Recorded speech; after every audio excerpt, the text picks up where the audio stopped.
তো hello everyone, welcome back to our channel. আমি সঞ্চিতা, তোমরা দেখছেন মিস বেঙ্গলি ব্লগস। আশা করছি তোমরা খুব ভালো আছো, আমি ভীষণ ভালো আছি।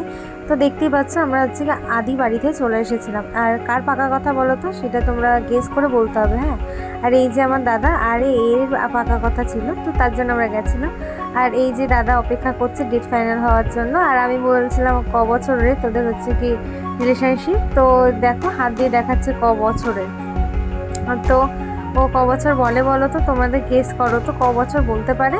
তো দাদাকে বলছি বল বল ক বছর তোর। এই যে তখন বললো 3 বছরের রিলেশন। তো 3 বছর রিলেশনশিপে ওদের আজকে পাকা কথা ছিল, তো ডেট ফাইনাল হলো। আর এই দেখো আমাদের হচ্ছে দাদা লিখছিল যে কবে ডেট ফাইনাল হচ্ছে, মানে এরকম লিখে সাইন করাতে হবে। তো তারপরে ডেট ফাইনাল হয়ে গেছিলো। তো প্রথমে ডেটটা এটা ছিল, তো পরের ডেটটা চেঞ্জ হয়েছিল যেহেতু দাদার পরীক্ষা পড়েছিল। আর এই নিয়ে কাইলিদের মধ্যে কথা চলছিল যে কবে করা যায়। আর এই যে আমাদের নতুন সদস্য, তার খুবই মানে দুষ্টামি চলছিল। তো লাস্ট মোমেন্টে আমাদের সব কিছু ভালো মতো মিটে গেছে। তো আজকের মতো টাটা। তোমাদের এই ব্লগটা কেমন লেগেছে অবশ্যই কমেন্ট করে জানাও। নেক্সট পার্টের জন্য অপেক্ষা করো, নেক্সট পার্টটা খুব শীঘ্রই আছে। তোমাদের এই ভিডিওগুলো কেমন লাগছে লাইক কমেন্ট শেয়ার করো এবং কমেন্ট করে জানিও কেমন লাগছে। ইউটিউব চ্যানেলটা সাবস্ক্রাইব করে দাও, ফেসবুক পেজটাকে ফলো করে দাও। আজকের মতো টাটা।